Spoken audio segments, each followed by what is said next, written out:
I was thinking, basically, the lesson that I had in mind was an analysis of open games, and then we were going to do three viewer games after that.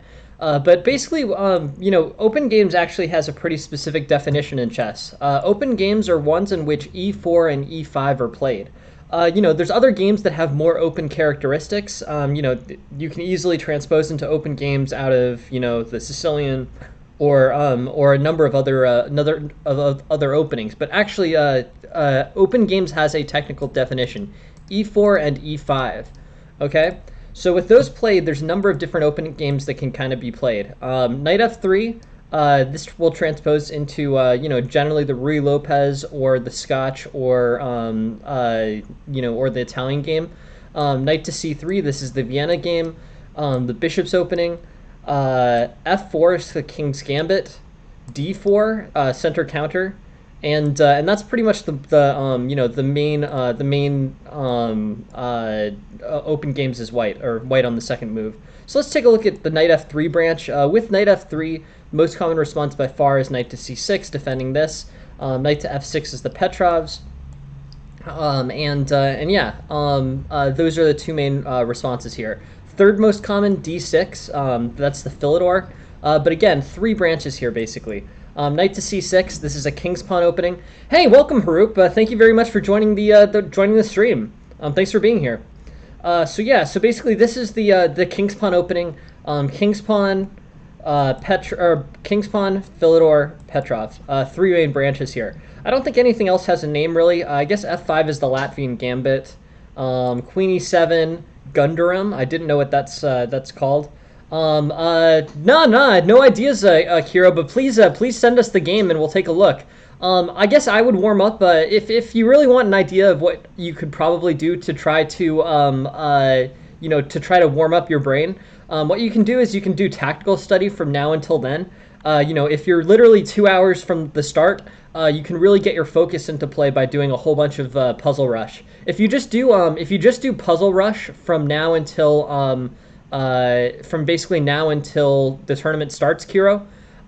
Cool. Yeah, good. That's a good idea for sure, Kiro. But I would do before the tournament starts. Just do 2 hours of puzzle rush. I do that myself before tournaments sometimes if I have the time, and it seems to work pretty well. So I like that idea. Literally, I wouldn't attempt to learn anything, but I would attempt to really get your mind in vision and playing shape by playing Puzzle Rush for 2 hours until that starts. Hey, welcome, Amelia. Thank you very much for joining the stream. If you can do tactics in the car, then you might as well, or whatever works, Kiro, really. So we were looking at open games here. So aside from learning these names, I didn't know that Queen E7 was called the Gundarum defense. That's pretty interesting. Hey, and thank you very much for the follow, IIF. Thanks very much for joining the stream. But we were sort of looking for different opportunities here. D5 is another named option. This is the Elephant Gambit. But we were sort of going through the thanks for joining, Kira. Thanks for being here. Knight to F3. So Knight to F3, Knight to C6. And then bishop to b5 is the Ruy Lopez. Bishop to c4 is the Italian game. Other options, d4, Scotch. Knight to c3, three knights. c3, Ponziani. And I think that's it.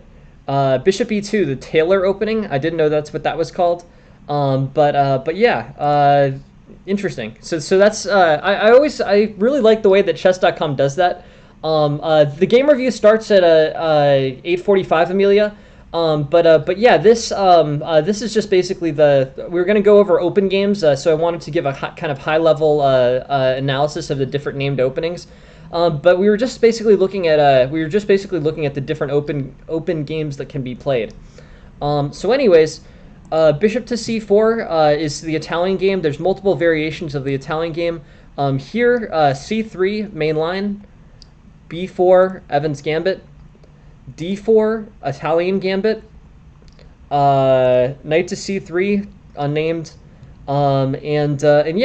Basically, Guaco Pianissimo with this early D3. It's funny. I always thought this was called the canal variation, this early D3.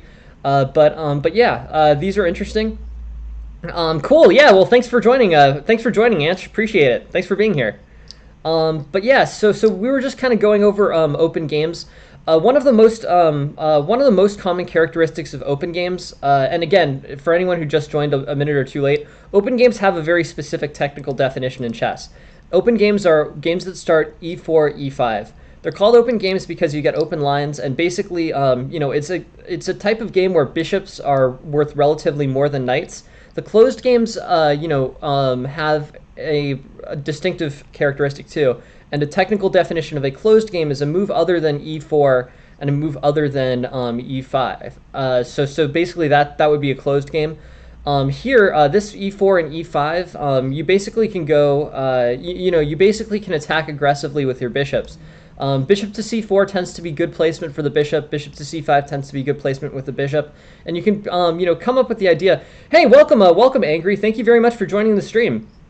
But yeah, so basically, this early bishop to c4 tends to pair well with these open games because there's no way of stopping the bishop on this diagonal. These c4 to g8, c5 to g1 diagonals.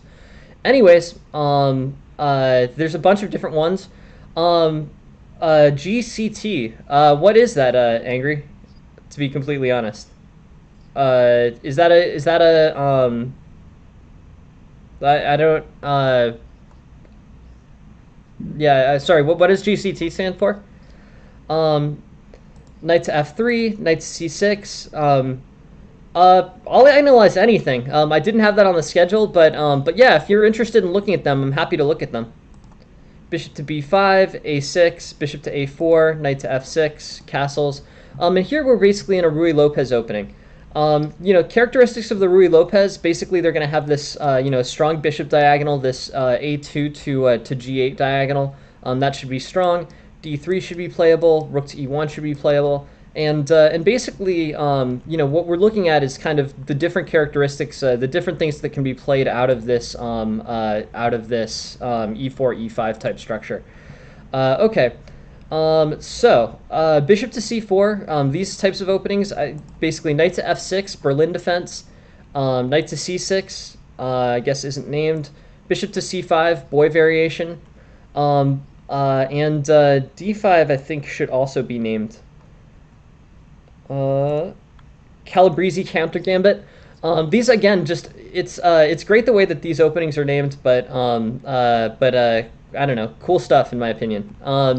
All right, so we're looking through this. We have a bunch of different opportunities in open games, and the main characteristics of them is basically a fight over the center, relatively early attacks, relatively strong tactical play, and bishops getting developed onto to open files. Okay, with that in mind, we can take a look at some of the higher level games.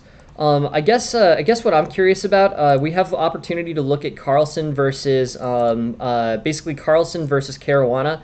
I want to look at one of the open games from this tournament. This is World Championship game number 11. As we know, these all end up in a draw.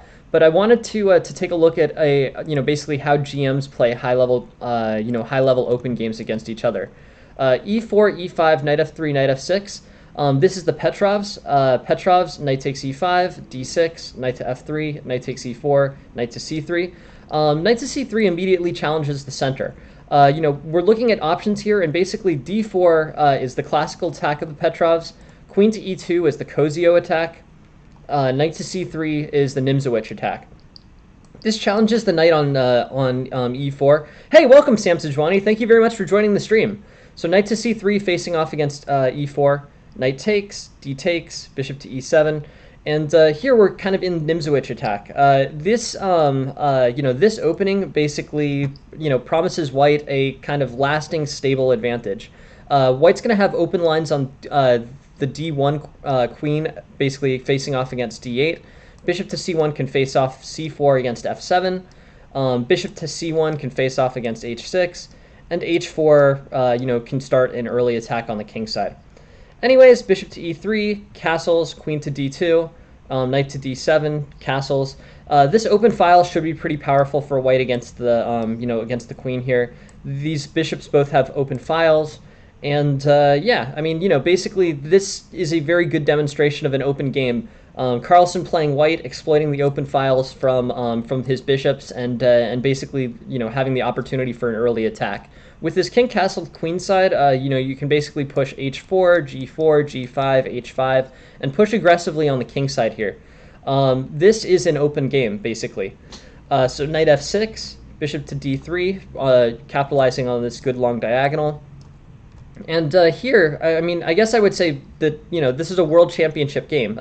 These guys are the highest level players. The thing about games played at this level is that they very rarely lead to, quick tactical victories. So all of these, basically controlling open files, it's not done to secure basically a simple tactical win. It's done because it controls a large amount of squares. So putting this bishop on d3 puts it on two very long diagonals, this diagonal and this diagonal. This threat on h7 won't materialize really because it's a a tactical threat. Black will never leave this hanging. Black will never make any immediate errors to it. But the control over these large files is really what Carlsen is getting at here. So bishop to d3 controlling these long files. This is going to end up in a situation where white has basically persistent threats that black will never allow to basically occur, but will be threatened the entire game and will require black to allocate resources from other points of the board. c5, rook he1. Again, this is a great, this game is just a great demonstration. This rook controls this open file. This rook controls this semi-open file. The bishops are placed in basically the most ideal squares that they possibly could be, and the knight is oriented towards the king side. Castling queen side here has caused no problems for white. There's no king safety issue. Specifically in this opening, basically this, specific Petrov's Nimzowitsch attack, where the c2 and the c3 pawns have gotten doubled on the c file. There's no king safety issues, so white comfortably castles queenside and can really effectively start an attack on the king side. In many ways, this is like a Sicilian but better. Basically, white has a single plan here. White's going to start making pushes on the king side and have no basically have no counterplay against him because white's king side is solid. It's just a great demonstration of how quickly you can attack using open files in an open game. Bishop to e6, king to b1. Yeah, I guess king to b1, that's probably required. King to b1's the most accurate response here. Bishop takes a2 can't really be played. Bishop takes a2, b3 is probably bad for white on average. So yeah, king to b1 defends the a2 square. I'm sure these guys have calculated the tactics on this perfectly. Let's look at the opening theory here. Still, we're basically on move 12, and these guys have still played what is a relatively main line in the Nimzowitsch attack. Queen to a5, c4, queen takes d2, bishop takes d2, h6. This position's gotten a lot quieter. One of the things that was interesting about this tournament is that Carlsen was completely fine drawing all of the games. So we saw that happen. We basically saw that we saw that occur in this game. Where Carlsen was willing to draw 12 games in a row. So he is playing a little bit passively as white. Being willing to trade off the queen on d2 does do a lot to neutralize his kingside attack. Still, white will play for play on the king side. Knight to g6, cool tactic. One of the things that's cool about this is that a lot of the pretty tactics that the GMs play don't necessarily even have to do with winning material. They basically, this is a tactic, an example of a tactic that basically just wins material or wins a positional advantage. So knight to g6 gets played here, and on pawn takes g6, rook takes e6. This should be, this basically should be good for white. So let's think about this just in terms of a two-move tactical perspective. Knight to g6 is the best move here. And the reason why it's the best move is basically because, it ends up, the end situation here with knight to g6, on pawn takes g6. So if this play is, accepted by black, Rook takes e6, and black is, and black has doubled pawns and the rook on an open file like this. So overall, I guess I would say that this ends up playing out well for, this ends up playing out well for white. There's no immediate win of material. It's just the tactical play at this level gets to the point where they're not really even playing for, they're not playing for material. They're playing tactics to win positional advantages. It's not as if it's a positional maneuvering. It is a tactic. Knight to g6 is a tactic. It advances the knight to a, it's basically a tactical maneuvering to win not material but a positional advantage, a better pawn structure, and a good placement of the rook on an open file. So anyways, very high level stuff, interesting to see. Rook to e2, knight to e5. Hey, welcome Pravilo, thanks for joining the stream. Bishop to f4, knight takes d3, rook takes d3, and basically white's better here. This is going to end up being, better for white. But I don't think that, white has comfortably traded into an opposite colored bishop endgame. So it's not as if, the winning chances are that great for white. Threats on d6 are good, but I don't think black's ever gonna, or I don't think white's ever gonna successfully convert. Again, hey, well, good job, Sam Sejwani. Bishop takes c4, and here basically black materializes, or black basically equalizes materially. King to c1, b6, bishop to f4, rook takes, king takes, and again, white has an opposite colored bishop endgame. At the level of play that this is, a symmetrical pawn structure and opposite colored bishops, this is going to be a draw. We can still play it out. They played it out. These pawn losses are, nothing that either side really worries very much about. Magnus Carlsen barely even plays for a victory here, up a pawn. But opposite colored bishop endgames, yeah, this is just a draw. They can maneuver around for a bit, but there's nothing really going on there. Anyways, what's sort of interesting about this is that I think in this endgame, what's a little bit instructive about this position is look how comfortable basically white is. White has calculated out this endgame probably from around, I don't know, I mean, knowing the quality of play, they've probably calculated this endgame.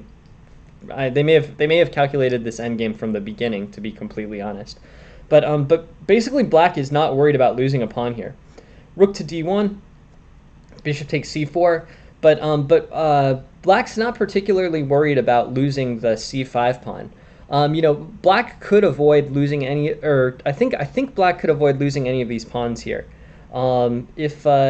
If he plays bishop to e5 now, or f6, let's say he plays bishop to d5 now, I think he doesn't actually lose any of these pawns. Bishop to g5 is given as better. So I think that basically if black doesn't want to lose his c5 pawn, I think he can maneuver around it here. Like he can play just like bishop to d5 and go for literally b5 and c4 and move all of his pawns to light squares. I think that can also happen here for black. But basically what happens is, and by the way, let's just look.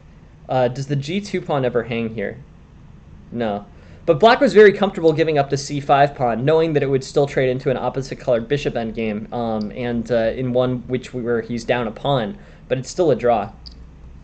Anyways, white's comfortable drawing all these games. That was kind of one of the key parts of this match.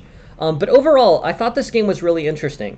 It sort of demonstrated a line in the Petrovs. So first, this Petrov-Nimzowitsch attack line, knight f takes e5, knight to c3, knight takes, d takes. This is the Petrov line. This is the Nimzowitsch attack line of the Petrov that challenge with knight to c3. Overall, this is a very open game, as as our topic is. This pieces can all kind of develop to squares where they'll control a lot of squares. Nothing ever happens here, basically because white's not playing as aggressively as possible, and because because the tactical play is so good that black never really gives up any errors. But overall here, this is just a great demonstration of an open game. Many open lines. Rook on semi-open file, rook on open file, bishop centralized and on very long diagonals. Yeah, and basically this is one in particular where there are going to be attacking threats on the king side because the king has played, has castled to the queen side. Just overall, a very good demonstration of how grandmasters play open games. They move their pieces to very secure, they move their pieces to very secure places, and end up in a situation where they have long open files to work with. They're long-range pieces, basically everything but the knight. They're all placed on files in which they secure a lot of squares. White has a big space advantage over black here. Not enough to turn it into an advantage, given how strong black is tactically. But basically, White has a space advantage because his pieces are so good. Black is a little bit underdeveloped, but again, these guys play accurately enough that this transposes into a draw. Anyways, really interesting. Good demonstration of how White can play an open game. In this case, it was the Petrov's Nimzowitsch attack. But let's see. I think there's another open game out of this World Championship match. This is basically this was just a really interesting situation. They play very accurate open games. Let's take a look at Game 6. This is basically a different variation of the Petrovs. World Championship had multiple Petrovs games in 2018. And let's look at this. So basically, Carlsen versus Caruana. Carlsen again plays, Caruana again plays the Petrov. Knight takes e5, d6, and here White tries something different.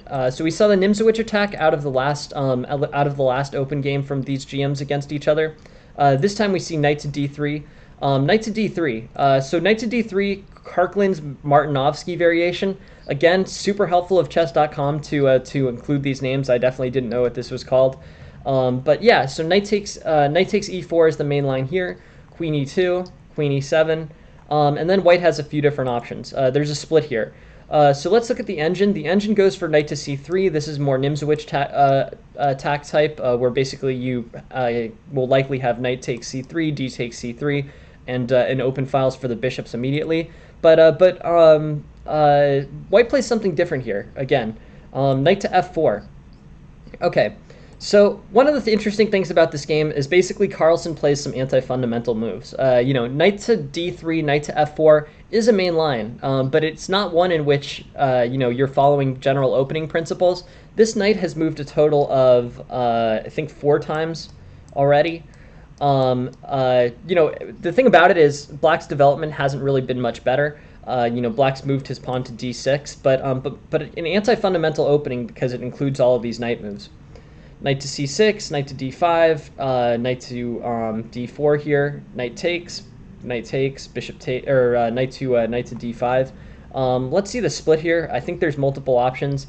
Basically, knight to d5 is the most common main line here. Bishop takes and knight takes are both options for White. In terms of what the engine prefers, basically bishop takes e2 is given as best by the engine. I wouldn't put too much stock in the engine, to be completely honest, but this is another kind of open game structure. This is one where the position's a little bit more closed. The d pawns have, d pawn has developed to d6 here, blocking in this bishop, not going to provide long range diagonals for this dark squared bishop immediately, and White's d pawn hasn't moved at all yet. So this is another characteristic of an open game. Basically this is one where development's been a little bit slower. Of course, like Nimzowitsch game opens the diagonals for the bishops immediately. This one's just a little bit slower. White has moved his knight a total of 5 times by this point, by move 9. Majority of the moves in this game at this point have been played by this knight on d5. Still, Black hasn't really secured much by moving his knights to a more advanced outpost. These are threats that are fairly easily dealt with. But White basically develops his knight to a3, as is the main line, I believe.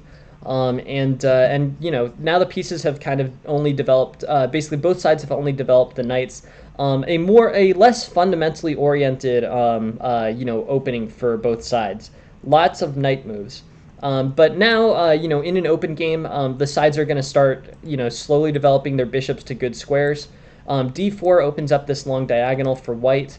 Knight takes d4 isn't playable because of knight takes c7. And yeah, these knights continue to move. Both sides have really delayed developing their bishops here. Here again, I think White has a pretty, basically there's a there's a developmental advantage and a space advantage for White with these long bishop files, but Black is playing a tactically resourceful defense, and there's no real tactical way for White to break through.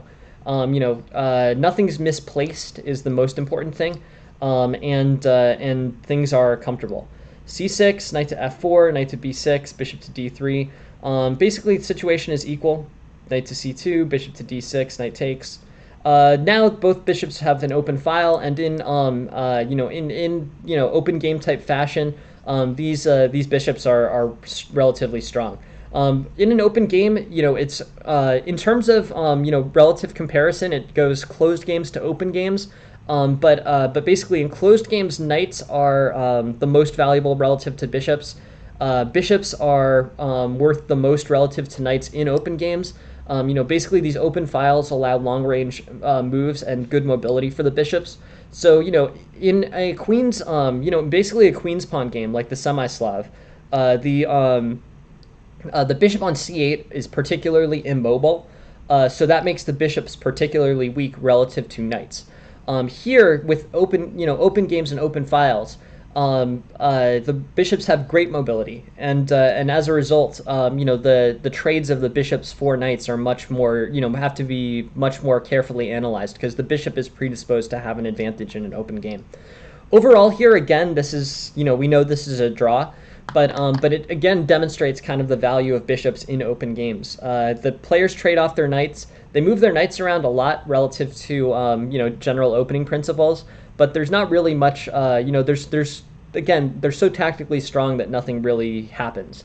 Knight to c8, knight to e3, knight to e7, g3, and these bishops are strong. They're on strong diagonals. Looks good in general.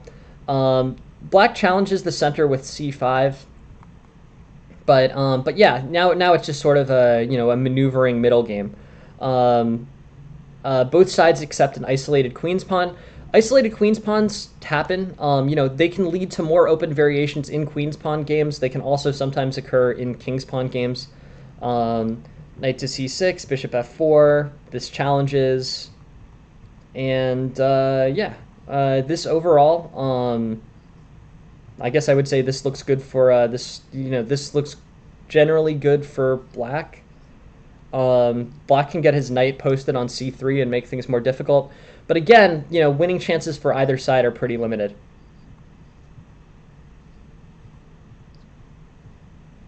Again, these guys will play super tactically resourceful defense. I think somewhere along here there were actually some chances. I think in the post-mortem they talked about how Black had some winning chances here. I think knight takes a2 is considered to be better than knight to d5, but again, I can't possibly do this justice. This is basically GM level openings that basically GM level openings that are very good for that are very stable. Okay. All right. So in this game, White's going to try to push. White's basically sacrificed a piece. That's a pretty aggressive thing to do. But if again calculated it all the way down to the end. So I don't know. White basically calculates that he can get all the bishops off the board or get all the pawns off the board effectively, and ends up with a winning position on the king side. Or ends up with a drawn position on the king side. Ends up being a draw. Interesting situation, interesting game, and I don't know if there's any more open games out of this World Championship, but the main concept in these open games is to exploit your bishop on long diagonals. Your bishop's worth relatively more than knights, and basically this ends up in a situation in which players have more attacking chances, more general tactics. I think there's a big difference between open games at club level and open games at GM level. At club level, the tactical possibilities for both sides are really much more of a thing. If you are a tactical player, if you have, gone through the tactical training that you basically need to improve to be an expert level player from a club level player, um, if you do that, open games are favorable to you. The reason why they're favorable to you is because, the reason why they're favorable to you is basically because, the tactical opportunities which these grandmasters deal with so basically, I guess I would say like nonchalantly, like they basically have no problems starting these, kind of big tactical plays because they calculate them out to the end. These are much more threatening. Nowhere in this situation is Black particularly nervous. It's not, I guess I would say for Black, it's already a certainty that White's not going to find a two-move maneuver to win knight to c7. White knows this. Basically, White is playing these moves with the idea not of kind of getting these, short two-move tactical attacks against his opponent. He knows that Black isn't going to err. Black's not going to hang knight to c7. At 1200 level, that is a much less clear, that's a much less clear fact, is what I'm saying. At club level, if you are a strong tactical player, you probably want to create an open game. So overall, what I'm saying is, depending on your strengths at club level, your opponents are not perfect. So depending on, basically depending on where you think you are strong, you may want to opt for an open or closed game. If you know that you're a better positional player than your opponent, you probably want to play a closed game against them, all things equal. If you are stronger tactically than your opponent, you probably want to play open games against them, all things equal. So you can sort of direct, basically a main point of this is that at club level, you can basically direct games well to where you would like to go and where you believe you have relative strength. I think there's a line from Alekhine. Basically, the person who wins a chess game is the person who ends up, or basically the person who wins a chess game is the person who has a better understanding of their relative position. For a tactical player, that would tend to be, a tactical position in an open game, and for a positional player, that would tend to be a positional, basically positional improvements in a closed game. So, anyways, what I'm saying is, if you are someone who is, relatively good at Puzzle Battle, Puzzle Rush for your rating, you probably want to play an open game because that's where the tactical possibilities are more likely to be. If you are a, positional player who's relatively worse at Puzzle Rush, Puzzle Battle for your rating, you probably want to steer towards a closed game. I think that's generally true. There are sidelines of various openings that have atypical characteristics. I mean, you can definitely get open games out of d4, and you can get relatively closed games, especially out of semi-open games, but probably out of open games as well. The Philidor is a more closed open game, but you can basically get you can basically create positions that are favorable to your style of play.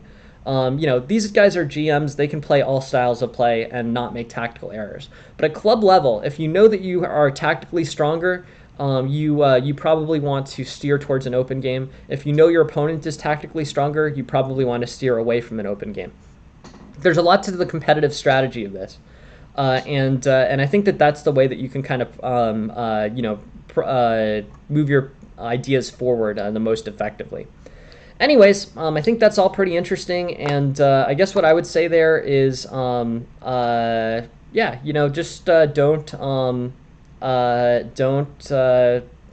guess understand the concepts of every opening is helpful. Don't play an unsound opening because you really want to steer your game in a certain direction. But these are GM level open games. And they involve the common characteristics, lots of open files, lots of strong bishops, and at the end of the day, since their tactical play is so accurate, these tend to be drawish, which is actually kind of interesting. But basically, these tactical positions tend to be responded to in a pretty effective way by White. Anyways, very interesting stuff, I think, and all is good. White will end up with an isolated queen's pawn in this, and have a lot of strong, basically strong opportunities for their bishops. The isolated queen's pawn version of queen's pawn games tend to be more open than basically the situations where that's not the case in queen's pawn games. They're still probably more closed overall than king's pawn games, but I guess it's still kind of intuitive. If you're playing a queen's pawn game where you end up with an isolated queen's pawn, you're ending up with a more open position out of a queen's pawn game than you otherwise might have. Anyways, we can keep looking at these. These were basically GM level open games. Just since we're here, we can take a look at one of like the Sicilian games from this Carlsen Caruana match. Let's look at this. This again is not going to be an open game, but I'll show you just this one in terms of comparison. This is match 12, probably the most drawish, most intentionally drawish of all of the games. But basically here, you don't have the same level of open games. Particularly, the bishop is not strong on c4. In open games where e4 and e5 have been played, the bishop is almost universally strong on this diagonal. Here, bishop to c4 is basically a mistake. White will open this up with e5, and then, basically knight to b5 is the most common response. Sort of curious about this. I guess it's still Sveshnikov even if knight to b3 is played. Like, it's basically Sveshnikov after e5. If knight to f3 or one of the unusual moves here, knight to f5, still a Sveshnikov. Interesting. Okay, interesting. Good for me to learn these. So e5 gets played, knight to b5, but this is a more open position now. This is basically e4 and e5. It's transposed into a more open position. Here, the bishop on c4 is less of an unambiguously bad thing. This bishop can play to c4 and have the long diagonal that's common to white in most open games. d6, these kind of long open lines. I don't think the bishop ever develops to c4. I think, and now it's blocked again. But yeah, anyways, white's looking fine here. No real issues. And I don't know. I guess knight to c3, bishop to b6 can potentially be played. But overall, I think white is solid. Again, these players were sort of playing for draws at this point. I guess Carlsen wasn't, or Caruana maybe wasn't, but Carlsen definitely was. g3, bishop e7.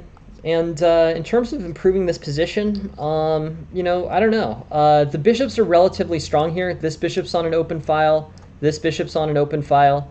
I think in terms of, basically in terms of whether this is an open or closed game, it's sort of ambiguous. Open games tend to not have this kind of locked up center, but at the same time, both players have played e4 and e5.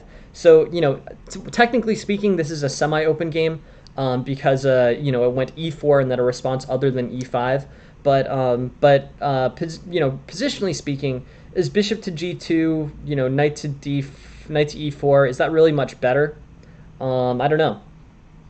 Is it is this considered an open game or a closed game? It's a little bit unclear. Probably because this bishop isn't on c4, you would still say it's more it's not quite as open as an open game, but this is certainly a more open position than some Sicilians can be. This is a position where e4 and e5 have been successfully played. f3, knight to f8, knight to e4, basically, I'm not sure this was the best continuation for white, to be completely honest.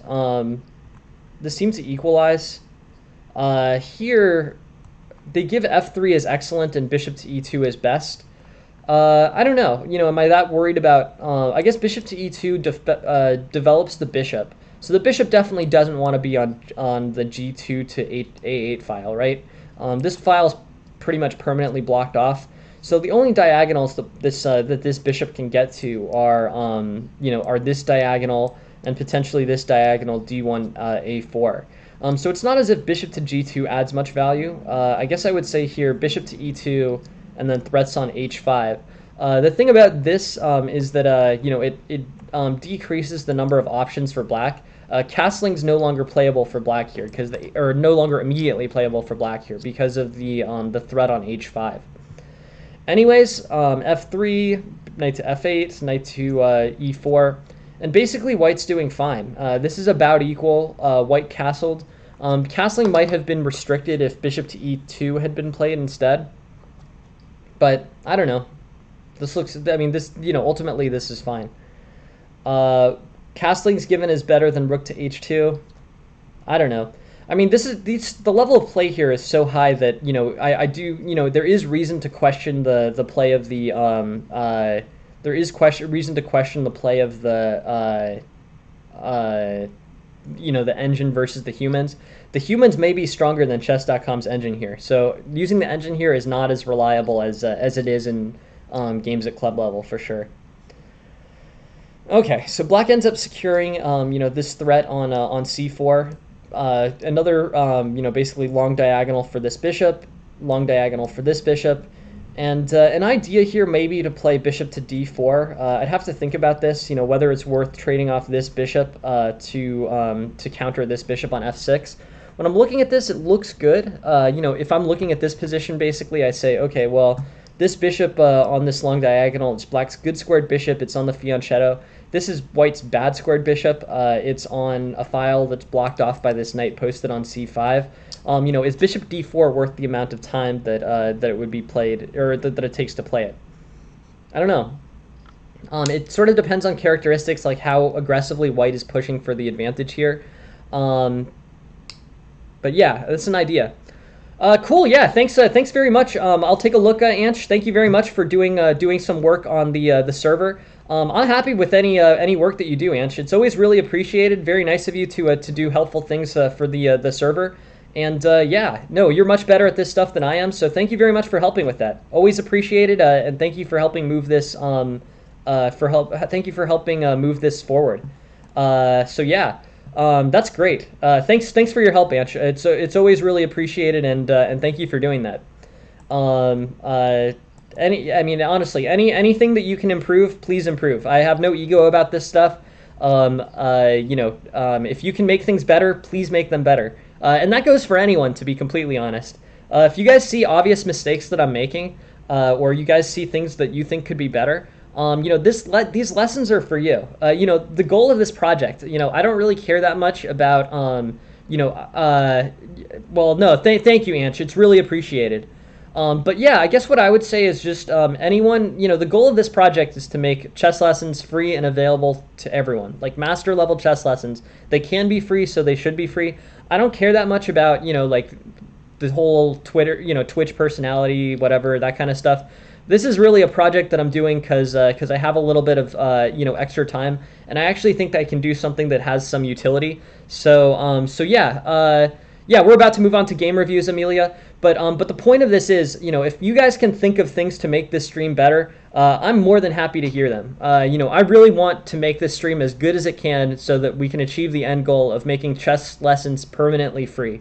Chess lessons very easily can be free. Master level chess lessons can very easily be free, so that no one has to pay for master level chess lessons ever again. That is the goal here. This is knowledge that can be free and available to everyone. So if you guys see improvements, I think that's great. If I have time, I will be happy to do them. And if they're good improvements, I'll be happy to take them to take them and adjust the channel. But the goal here, as long as you guys really subscribe to the goal of, chess lessons are supposed to be free and available to everyone, whatever suggestion you make, I'm very happy to take into consideration. The lessons are for you guys, not, it's basically, the goal is what I've described.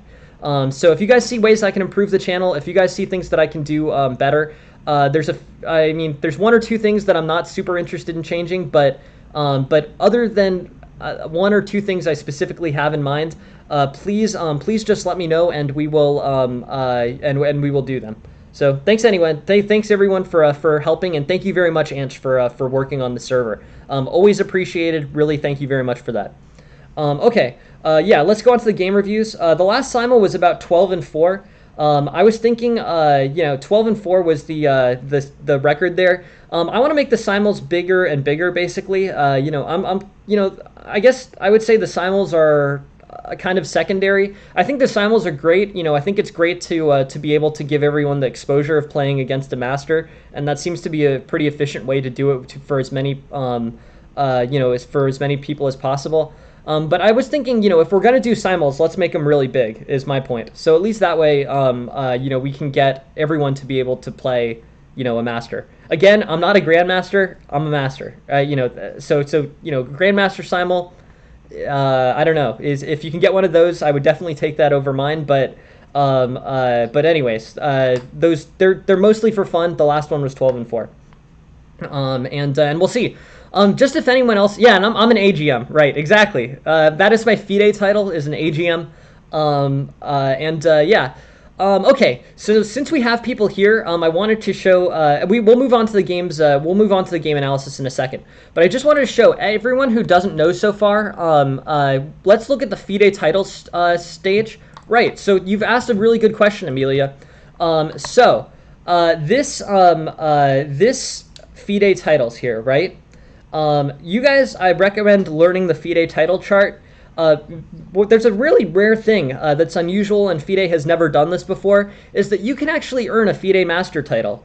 I never had a FIDE title until the last, couple weeks or so. I got a FIDE title. NM is from USCF. I have an NM and I have an NM and an LM and an OLM technically from USCF. So I guess the highest levels that I would say is that I'm an OLM and I'm an OLM from the USCF, which is just very slightly better than NM, and I'm an AGM from FIDE. If you are interested in getting yourself a FIDE title, you can get one. Aphelion has gotten one as a result of, as partially, I think, to do with this stream. So if anyone wants a FIDE title, saying you're a FIDE master, or saying you're basically someone with a master title from FIDE, is something that you can do. I think that many people, kind of don't know about this system yet, but I think that this is a really great opportunity. FIDE has made it so that you can become a master. What this requires is playing on their site. It costs, I think, €25 a year or something like that. But if you play on the FIDE site, you can get yourself an official FIDE master. FIDE has 12 master titles. They have 4 titles that were original, they have 4 titles that are available to women only, and they have 4 titles that are from the arena. So if you would like a FIDE title, a FIDE master title, this provides an excellent opportunity that, as of this point, very few people know about. This is a master title from the world governing chess body. Basically, Aphelion got one as a result or basically that was, I think was a new idea based on the stream. So if anyone wants a FIDE master title, this is a great opportunity to get one. What I'm saying here is get your master title. I got my Arena Grandmaster title. It was my first FIDE title. I didn't have a FIDE title before. And now I'm a FIDE Arena Grandmaster. If you want to do that, I strongly recommend this as an idea. The way that you do this is by playing on their FIDE online arena. And it is. I completely agree. That is a bummer, Amelia, that it costs money. I wish it was free. But if you think about it, at least in the U.S., I guess I think of these things in the the context of the U.S. In many places in the United States, single tournament entries are more expensive than the FIDE subscription here. For me, it's worth it to get the FIDE title from an online subscription that costs €25, as opposed to playing 25 USC or 25 FIDE rated tournaments to try to get an over the board title. What I'm saying is FIDE has expanded their titling system from 4 titles originally to 12 titles now. So I would definitely recommend getting one.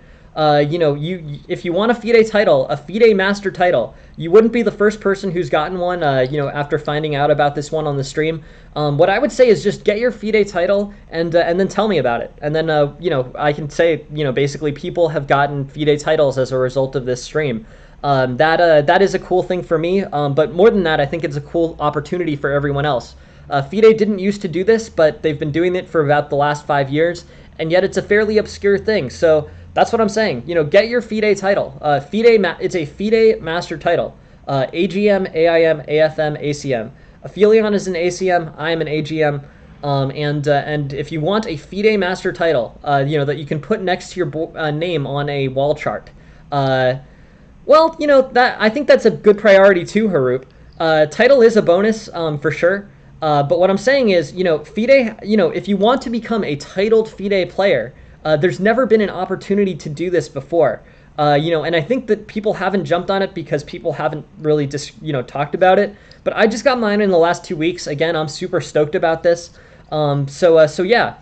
I guess I would say it's a little bit stronger, but not that much stronger. If you want to compare compare the possibilities if you basically want to compare the possibilities or compare the level of play, Aphelion got an ACM. This is a FIDE master title. Basically you can compare your statistics to Aphelion and basically get, and know whether you're kind of in the running for an ACM or not. You could compare your statistics to me as well. I got an AGM. I'm about 2200 USCF, and I got an AGM. So anyways, this is a way to win a FIDE master title. FIDE titles. So exactly, you need it to be a 1400. You need to basically get a 1400 level play. AFM is achieved by a series of 150 bullet games with a performance rating of over 1400. ACM is achieved by a series of 150 bullet games, performance rating of over 1100. So become a FIDE master of some type. FIDE, you aren't the original FIDE master, and you aren't the original candidate master or grandmaster, but you can get a FIDE master title. Supposedly, I'm going to ask. In the United States, they do things sort of a little bit differently, but FIDE master title, performance rating of over 1400 over 150 games. ACM performance rating of over 1100 in 150 games. But yeah, definitely look at this. This is a way in which you can earn a FIDE master title, one of the 12 FIDE master titles available. Without ever having to play over the board, and for a cost that sucks that there's a cost, to be completely honest. But the cost is relatively reasonable. In the United States, it's the cost of less than one over the board tournament in many cases, or less than one FIDE rated over the board tournament in many cases. So, anyways, I'm super stoked on this system. If you get a FIDE title, please tell me. Get a FIDE master title, please tell me. But yeah, a FIDE master title. This is newly available, and you can become a titled player as based on the world governing chess body by just signing up for their website. And definitely look at this. I guess I would say, look at this and basically take this situation where you're averaging a rating of over a certain level, and get your FIDE master title. That's what I'm thinking. Anyways, I got mine, AGM, and basically this title ended up providing a good opportunity. You can look at the FIDE. You can look at basically the FIDE chess.com ratings, and that could be something that is helpful for you. But just so you know, Aphelion got one. Aphelion is a titled player, a titled player by FIDE, and as am I. So you can compare your ratings to us and see if that might be a route that works well for you. And this provides an option. Gain a title based on the I was titled by the United States Chess Federation, which is the United States Chess Federation, which is basically a national chess body. There's some oversight from FIDE. I don't know exactly how that relationship works, but the world governing chess body, the highest level authority in world chess, has expanded the number of titles that they are giving out. So I would strongly recommend you take a look at this. It's something that definitely appeals to me. If I can become a FIDE master of any type, a master as dictated by the world governing chess body, definitely, definitely is something that appeals to me. But it's up to you. Anyways, the cost is 25 euros a year. And definitely, I think it's a great opportunity. If FIDE has expanded their, if FIDE has expanded their ability to become a master under the FIDE system, that seems like something that I'm very tempted to jump on. But it's up to you guys. Anyways, I thought this was interesting. Hey, it's ACM Aphelion. We were actually just talking about your arena title, but yeah, this arena title provides a good opportunity. No, the FIDE titles are all for life, Willem. Basically, this once you earn the FIDE title, you can get a FIDE title. I'm encouraging everyone to get FIDE titles, partially because I think it's cool to be able to mention that people became titled FIDE masters as a result of the stream, or as a result of something that they found out on the stream. So yeah, I'm really into it. But yeah. I would definitely just say, look at this, see if this is something that you're at all interested in, and if you, and if you achieve a title, please tell me, because partially just because I think it's kind of exciting to see that, students from the stream have gotten FIDE titles as a result of it. Anyways, I thought this was cool, and yeah, feel free to sign up if you become a title player. Please tell me. Anyways, on to the game review. Sorry to keep you guys waiting. I love the FIDE titles. I think they're great. And I got mine in the last 2 weeks. So anyways, on to the games. Let's take a look. We have 4 games for this morning. This lesson is probably going to go late, but that's okay. First game is from JPlays. Cool. JPlays opens with D4 in the London system. London system, I think this is probably worth saying, but this may be a bit basic, but yeah, I'm an AGM. What can I say? Yeah, I'm actually really stoked.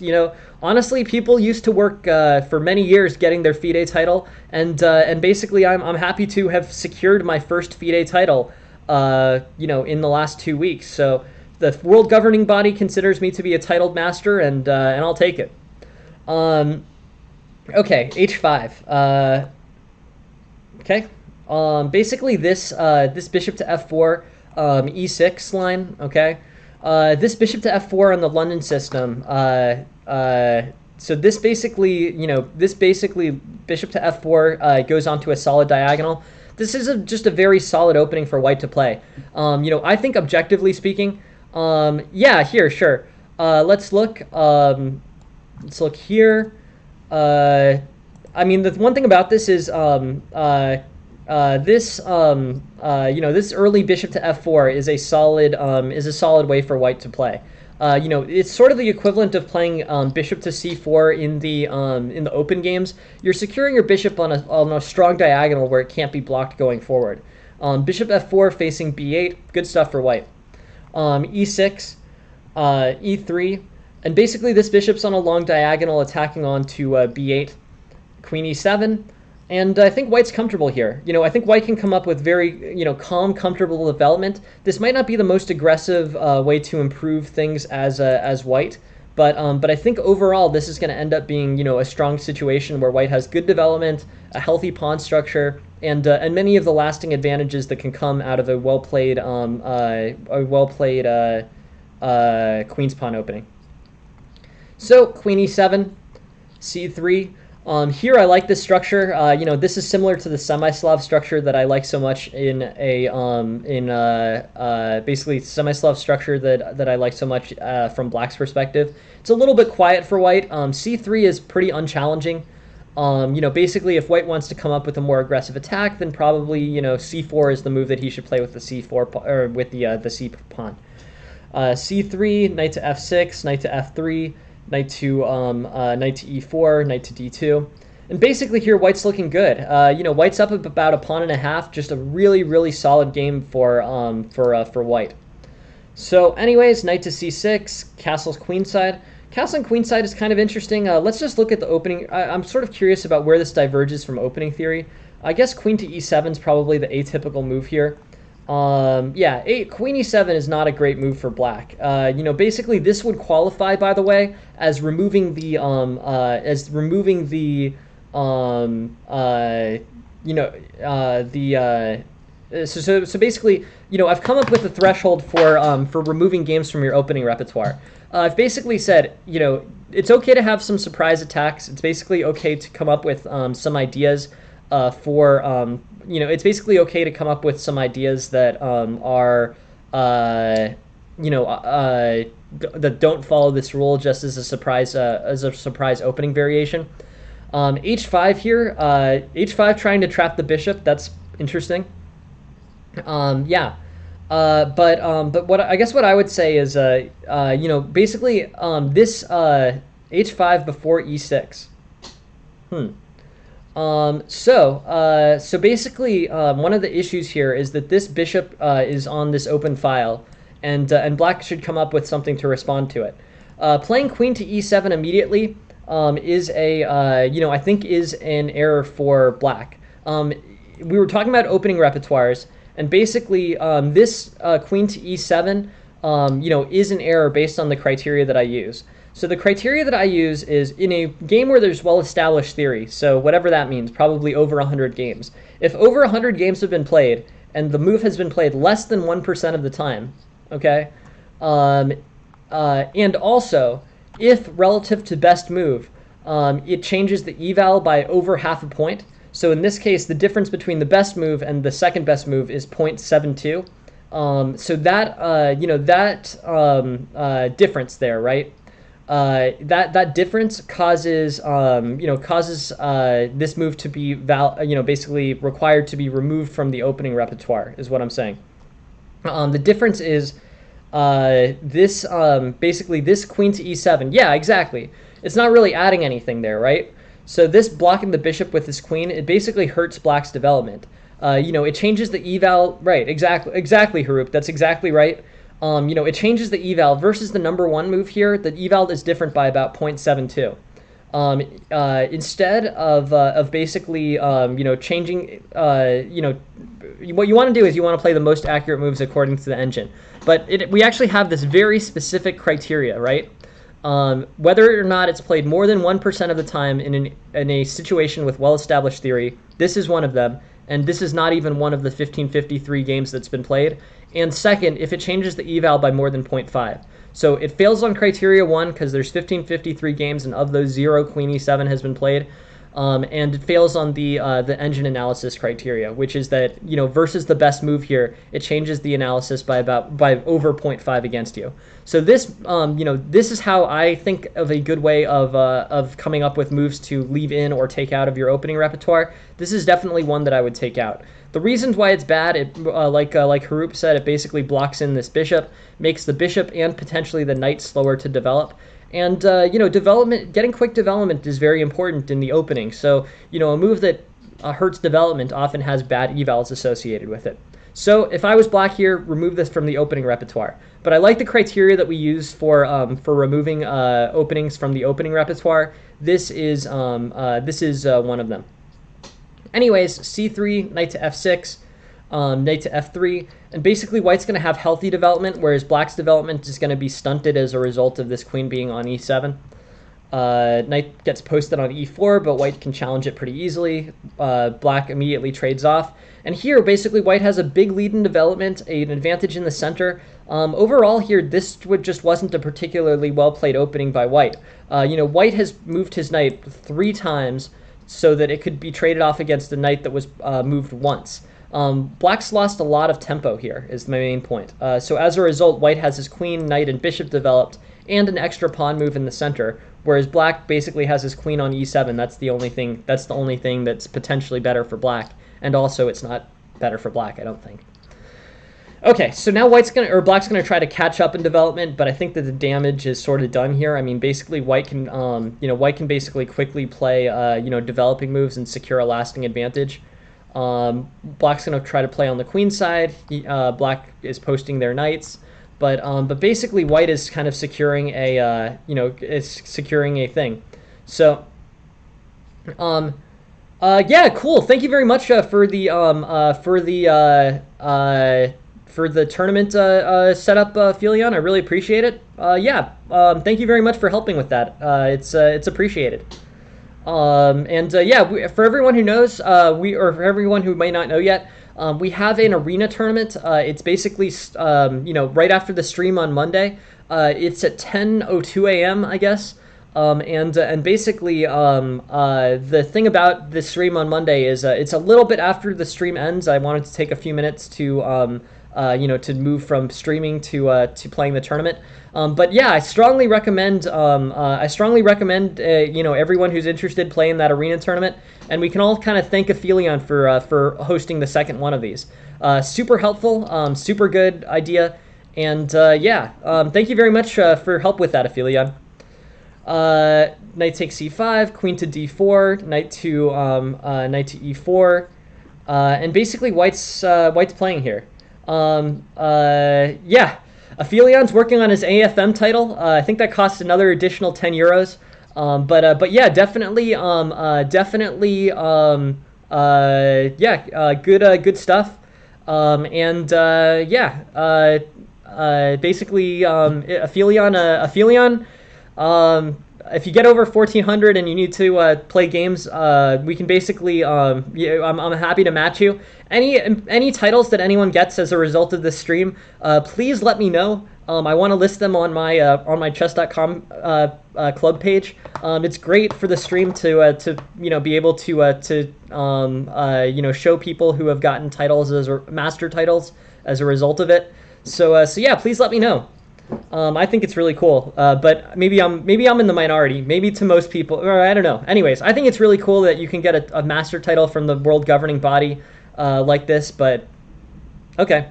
Anyways, queen to c5, queen takes c5, knight takes c5, knight to e5 here, and basically this attack has kind of gotten neutralized for white. From this point, in particular, queen to b5 causes a lot of problems for black. Basically black can come up with, black's best response is queen to d7. Interesting. And always feel free to join. Anch runs an excellent, Discord. I also take game submissions on Anch's Discord. I agree. I think that's. I think that there's definitely some characteristics of that are true, Gobar. I definitely think you guys should look at it and definitely get your master title. If you have an opportunity to get a master title from the World Chess Governing Body, I would. This opportunity hasn't been available forever, and you never know if the opportunity will go away. You don't. I guess I would say you won't want to. Yours may be next. This is still the first one, Amelia. Anyways, Chess Study Group is an excellent Discord that's been very helpful and provides a lot of games for this stream. Feel free to check out Anch's tournament. I have class unfortunately at 10:30. But that is a fun one for you guys to play if you guys get the opportunity. So please join Anch's tournament as well. I think it's a great Discord, one of my favorites, and definitely if you guys want to play with other people from the stream, please do that. So queen to d7. Basically white is solid here. Queen to b6 can be played. White I think is good here. Queen to b6, c4, knight to e5, and basically threats on d7. Cool. So, anyways, white's pushing forward. Easy 2.5 points for white. Great overall placement of pieces and good posting of the knight on e5. So this was a better way of white to kind of exploit the early advantage that he had. Knight to b3, king to c2, c5, pawn takes c5, knight takes c5, and this sort of neutralized white's opportunities. White has such a good advantage here and a good advantage in development. So it is kind of disappointing to let black get so much play. Pawn takes c5, knight takes c5, queen to d4, knight to e4, and basically, yeah, I think white's looking good here. Queen takes c5, knight takes c5, knight to e5 here, and yeah, b5. Okay, so b5 is an error. b5 is pretty much the biggest error so far. Otherwise, everything sort of made sense in this opening. Let's try to look for an efficiency gain for white here. d4, bishop f4, London system looks good. White has a huge advantage, you know, in development here. Castles, bishop to e2, a3, and yeah, I like white's situation. c5 is a mistake. You know, queen to b5 frees up a lot of things for white. So I think this was an opportunity for white. You know, basically, you have to be careful to not let your queen get overextended, but at the same time, this is a great way to free your queen into more, you know, more open space. This queen is forking this king on e8 and this king on b7, and yeah. Basically here, white looks fine, and white's up by about 2.5 pawns. Anyways, that's good. D takes c5, knight takes, queen to d4, and yeah, now black actually has some kind of dangerous threats on the king side. White's king safety is not great. Black's going to be able to play rook to c8 instead of c2. Was c4 a trap for the queen if ignored? Yeah, absolutely. So yeah, so say rook to e1, c4. Yes, this would be this queen is stuck here. So yeah, that was the that was an error. Yeah, so basically white is looking for an idea here. And the correct idea was queen to b5, freeing this queen and letting it basically get into black's king side. But dealing with this threat on c4, like Harup said, is what's really important. Rook to e1, c4, and the queen is trapped. So, anyways, that's a big thing there, and just consider that in the you know, just basically consider that. Okay, queen to d4, and now rook to f1, queen to c5, queen takes, knight takes. And white is basically safe. You know, this neutralizing this wasn't good, but getting the queens off was very good for white. Attacking chances were going to start to come in using this open file and threats from the bishop and knight, but with the white trading off the queens, now the situation's kind of equalish, basically, because black doesn't really have an opportunity or a major piece to exploit the threats on the white king on c2. Bishop takes, king e7, bishop to c6, rook to a5, and rook to a5 is an error. It falls into this this tactic here. Bishop takes d5 here, and you have the immediate threat of knight to c6. That's very solid for white.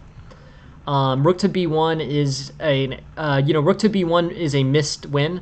This is really kind of important. So where I would spend time, Jay plays, you know, I think it's really important at your level. It's important at every level, but most important at club level. You know, you really have to get your tactics to be as good as possible. You know, you've done the good work here. You know, you've played the London. The London's a good system. You've played it reasonably correctly. So now you're in the middle game, and basically you need to kind of figure out, you know, what to do here. Hey, welcome, Sridhar. Thank you very much for joining the stream. So yeah, so I guess what I would say is, you know, basically here, there's a shift of 6 points. Now, you know, 6 points is often enough to determine a game in either direction. If you play bishop takes d5 here, you're up by 447 or 381, up to you. You know, bishop takes d5, and you have knight to c6 as an available resource for white. That is important, in my mind. So you know, if you can get that fork, that basically wins the game for you. So you know, when these inaccuracies are happening, you know, they kind of outweigh everything else on the board, right? I mean, it's tactic study is really, really important. You know, this game is determined by tactics. You know, white misses an opportunity to win this game. If bishop takes d5, you know, you've taken a key position away from black. You know, you're either going to fork the rook, or you're going to get an open file on which to attack the king that's misplaced on e7, and white is very likely to win this game. So that's my point there. Bishop takes d5, frees c6, and yeah, rook to b1, knight to b3, and you know, white ends up getting a good advantage here anyways. But we've kind of entered the realm of tactical play, and tactical play in which there can be some improvements. So that's what I'm saying here. Basically play tactically in a basically play tactically effectively. This is just very good for this is very good for white against black. But the issue is that you need you really need to come up with good ideas to you need to come up with good ideas tactically. Otherwise, you're going to lose a lot of games in the middle game. Tactics are relevant in every game. People put a ton of time into studying openings. People put a ton of time into studying, end games or strategic play. But at the end of the game, more than 50% of games at club level are determined by pretty basic tactical play. This is an example. Bishop takes d5 just wins for white.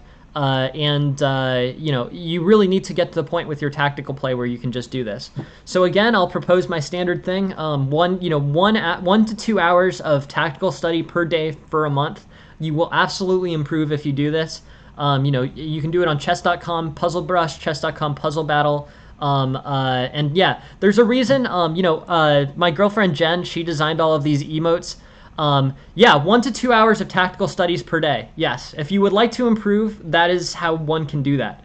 It is a very certain way to improve, is my point. People might put in a lot of time, learning how to do other, learning other things. Yes, puzzles. So the tools that I use, I have a resource page on, I have a resource page on my Discord. It's basically I have a list of kind of good tactical trainers. But yeah, this trainer's Discord, or basically this Discord's trainers are CT-ART I put first. There's chess.com Puzzle Rush, chess.com Puzzle Battle. Yeah, exactly. That's exactly right, TK. For sure. Yeah, let me just show you. One of the Jen was nice enough to make the Discords here, or the emotes here. But yeah, this tactical study is very important. That's why for a long time the only tactic was the only emote was tactics. Now it's yeah, here you go. Yeah, my girlfriend Jen, she's here. Yeah, I think that's right, TK. I think you're absolutely right about that. And that is a I mean, I don't know if you can beat Magnus, but yeah, Jen was nice enough to make all the emotes, so she got to have one. I'm the only one who has the coolest Jen emote, which is this one. I don't know how anyone else can get that emote, but yeah, that's the emote, and definitely look at that as a possibility there. Okay. Anyways, your idea. So basically, tactics are important. That's where this game is decided. I thought your play in the London was reasonable. Setting up this structure, you're up a pawn and a half by move 7. So CT-ART that ends up being a pretty good. That CT-ART is a great standalone program. Chess Tempo's good. Chess.com Puzzle Rush, Chess.com Puzzle Battle, all of that stuff's good. Anyways, if you guys have any interest, definitely check that out. I think it's your quickest way to improve. Also watch the stream, obviously, but if you guys want to, improve tactically from a club level, I think that's your. Or if you want to improve overall from club level, I think that's the most efficient way to do that. Anyways, on to the next one. So I think mainly, this opening was played fine. The only things that I would really change for white, white basically plays fine until it becomes a tactical situation. Then the tactics kind of derail the overall plan.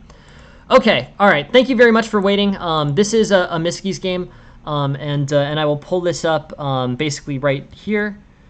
Awesome. Sorry. Thank you for waiting, Amiski. We're a little bit behind schedule today, but hopefully that means that people are getting to look at their games extra. So here's Amiski's game. Amiski plays d4, knight to c6. Okay, so this is, I guess they call this the Mykonos defense. This is interesting. E4 fight going up against knight to f6 here. Okay, cool. Yeah, so I think this is right. I like this play. Let's see what's the most common. This opening, by the way, is an unusual one. The availability of d5 makes this unusual, but it's a game in which, you're basically transposing it into a d4 type game where c5 will never be a resource for black to challenge the center. So overall, I'm not a huge fan of this as black. I think that, having this c7 pawn stuck and unable to challenge the center is going to cause black more problems than are solved by developing the knight to c6. e4 and knight f3 are the two main moves here. E4, knight to f3. E4, this is the Nimzowitsch defense. Knight to f3, this is the Mykonos defense.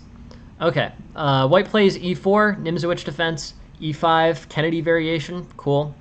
Knight to f3, and now you're in a Scotch game. So we've circled through about 3 or 4 different transpositions here. Overall, this actually transposed into an opening that's fine for black, so I guess I would say that white probably didn't capitalize, because I'm pretty sure that this Mykonos defense is going to be inferior for black. But yeah. Also here, d5 I think is more challenging for white. So I think d5 is pretty objectively better than knight to f3. This is an opportunity. Knight to f3 is played the most frequently, but I think that d5 here d5 here is probably the way to play this and secure the largest advantage for white. Also helpful for white, d takes e5, knight takes e5, and then knight to f3. This basically neutralizes the e4 pawn, and basically there's sort of an interesting pawn structure thing going on here. So one of the things that's important about understanding pawn structure, and this is applicable to many different openings, right? Is this having basically pawn structure comparisons here, right? If you have 2 pawns that are adjacent to each other, so say this pawn on e5 or d4 facing off against a pawn on e6. So if you have this, pawns in this structure, this pawn is definitely and consistently superior to this pawn on e6. So d4 is facing off against e6, and basically neither pawn can move here. So imagine a situation in which these 2 pawns were the only pawns left on the board. This pawn couldn't move because if it moves to e5, this pawn takes it, and this pawn on e6 can't move because if it moves to e5, this pawn takes it. So these 2 pawns are basically locked relative to each other. This is an important thing to understand, and with these 2 pawns locked against each other, the one that is basically these 2 are locked. So the one that is further advanced is better than the one that is less advanced because it secures that person more space. So in this case, this pawn is on the 4th rank, and this pawn is on the 3rd rank. And it's going to be a lasting advantage because this pawn on the 4th rank can't move, and this pawn on the 3rd rank can't move. So white will basically have an additional rank of space for an additional rank of space consistently as a result of these pawns being able to unmove, or basically able to not move against each other. So given that idea, right? This pawn trade, pawn takes e5, is actually getting recommended as being one of the best moves for white in this situation. And you would say, why is it getting recommended for being one of the best moves for white in this situation? And it's because this pawn locks in that way against this pawn. So, this pawn, this d pawn, can never really, and also f4 and also knight to f3. But the line that's actually getting suggested here as providing a lasting advantage for white is knight to f3. And the value here on knight to f3 is on knight takes f3, you're going to have this lasting advantage on d5. So the main point here is that white secures a better pawn structure here with this pawn on e4 facing off favorably permanently against this pawn on d7. So that's my main, that's basically my main point. What's better for white here is this secured better pawn structure. White can end up playing a move like knight to c3. White can play bishop to e3, bishop to e2, and this will basically face off favorably. But knight to c3, bishop to c5. This is a much quieter line for white. The correct line here is to trade off the pawns. Okay, and then and then play knight to f3. Overall, knight to f3 leads to the Scotch. The Scotch is a little better for white, but it's less clearly better for white than one in which the center's more simplified. Basically, this Scotch game, right, allows these, the pawn on e4 is still facing off favorably against the pawn on d7, but it's less pronounced if there's other pawn play still in the center. Okay, knight to f3, d5. So this counters, this basically counters immediately. This is, kind of straightforward from a pawn play perspective. Now these pawns are basically all equivalent to each other. The issue is that it's not tactically playable. So here, after knight takes e5, there's going to be kind of a lasting advantage for white. D takes e4 is best for black, bishop to b5, and you have this kind of aggressive tactical threat on the knight on c6. So, anyways, bishop to b5, bishop d7, knight takes, queen takes, c3, and white's looking fine here. a6, a4, castle's queenside, overall on this sideline, white is better. Okay, so black plays d5, but white doesn't exploit it in the correct way. Pawn takes d5 still leaves white a little better, but not as much better as knight takes e5 did. Black makes a big tactical error here.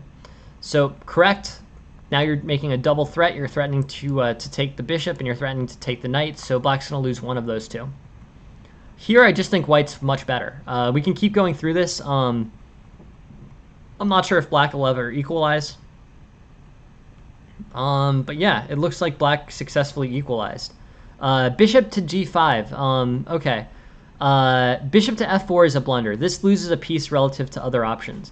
The correct move here, bishop takes f5. And then on bishop takes f5, say knight takes f5 or f takes e5, at least you've so say knight takes f5, which is the best opportunity to maintain this f6. Then queen to h5, and you have this huge open diagonal on the king. So that's really, I guess I would say this is, turning into tactical play. So another one where we can sort of, walk into the kind of tactical play discussion and sort of, basically, attribute the results of this game to tactical play. Let's just play through to sort of see what happens. A lot of tactics here. This is the point, Amiski. Basically, I really strongly advocate tactical play. This opening is interesting. Basically the way that this sort of transposed was interesting. We got to show instructively kind of, pawn takes e5, knight takes e5, knight to f3 is actually white's best continuation because of the neutralized sides here, and this knight facing off knight on f3 facing off favorably against e5. But yeah, knight to c3, bishop to c5, f4, and white should be basically fine here. But better play was pawn takes e5, knight to f3. Overall, this opening is unusual. And then white ends up in a big, with a big tactical blow with c3 and a double, basically double attack on the pawn or the bishop and knight. Pawn takes, knight takes e5, and white is solid. So here, f4, f4 is Vienna.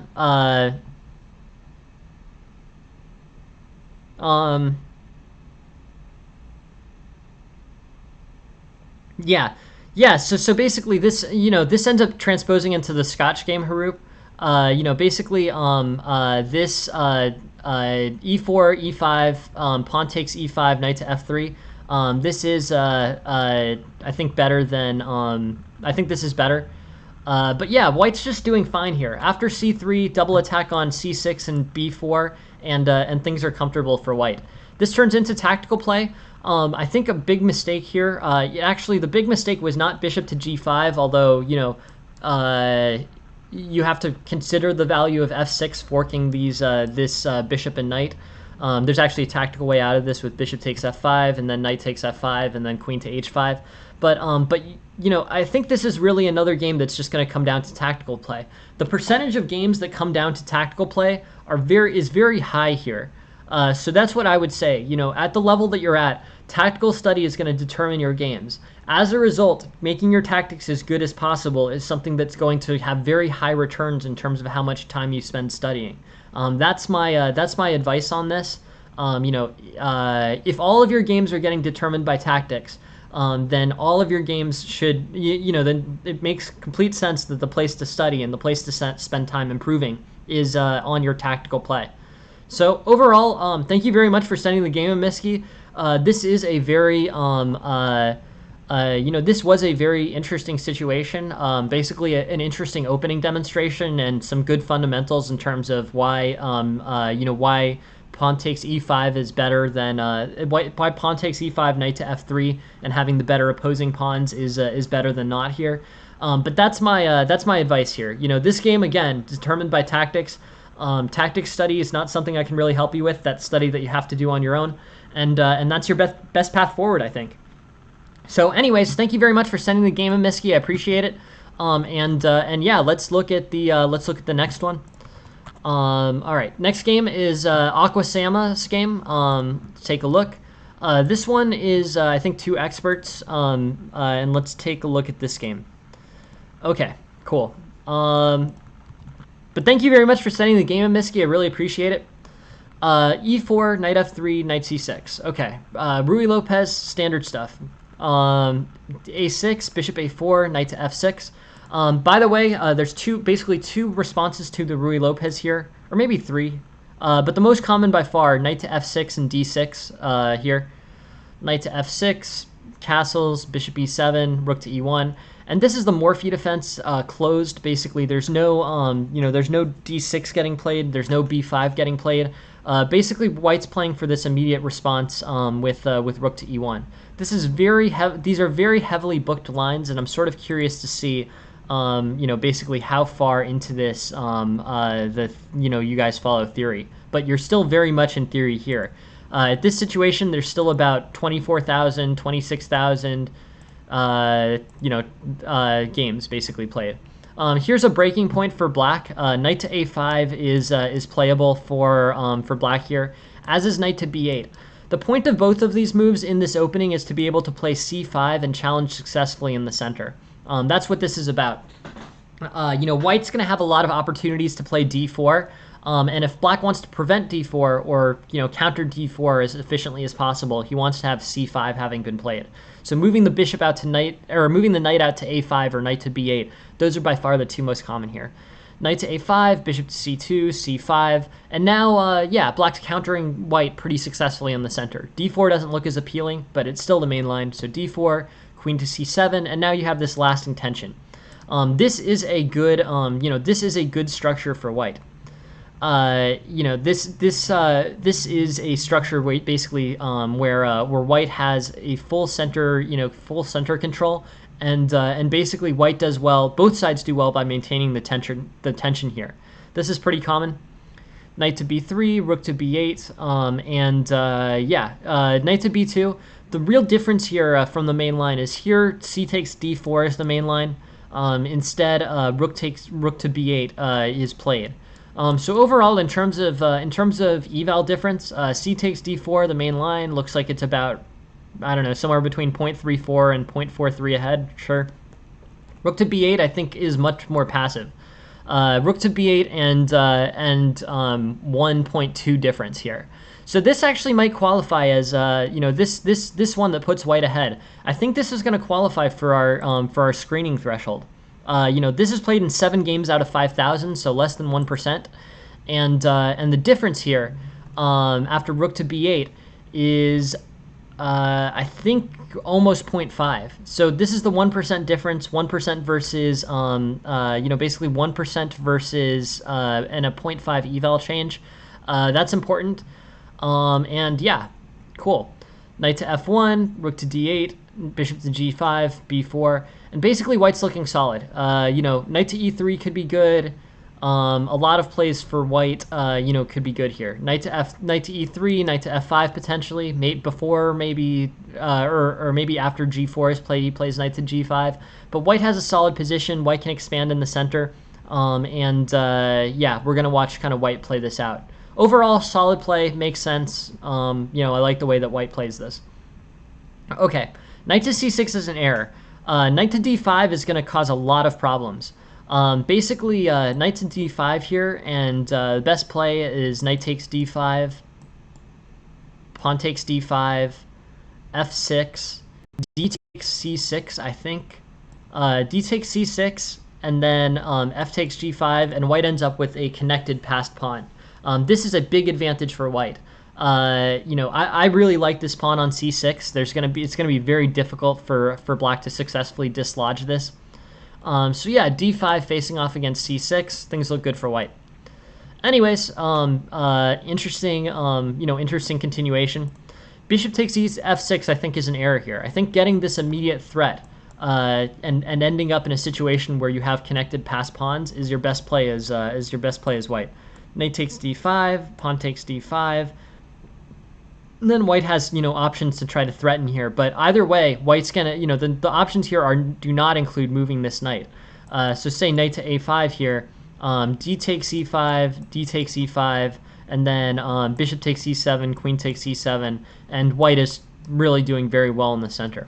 So overall, an improvement for this game is the tactical improvement, knight to d5 immediately as opposed to bishop takes f6. There's no reason to trade your bishop off for f6. One good thing about bishop takes f6 is that you do get this knight on d5 posted very well, but you actually had a better tactical play, which was knight to d5 immediately, drawing the take, pawn takes, and pawn takes c6. Okay, with bishop takes, knight to d5, yep, makes sense. Now white has another tactical opportunity, bishop to a4.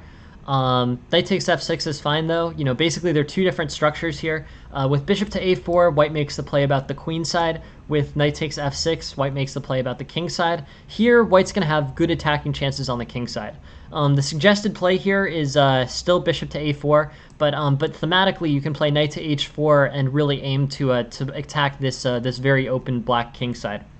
Should be good for white.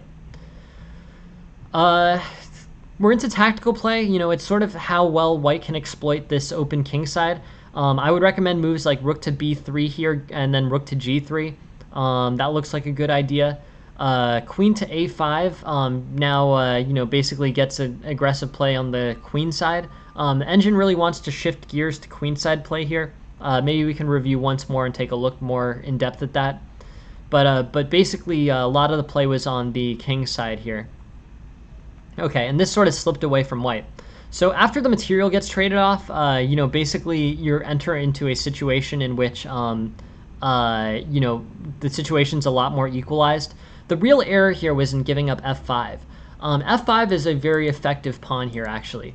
It basically holds black's center back permanently. With f5 there and d5 here, none of black's pawns can move. You're effectively blocking off 4 of black's pawns with 2 of white's pawns. So this is a really good placement of your pawns. So this trade a6 for bishop for f5 was not at all a good trade for white. White should be maintaining this f5 pawn.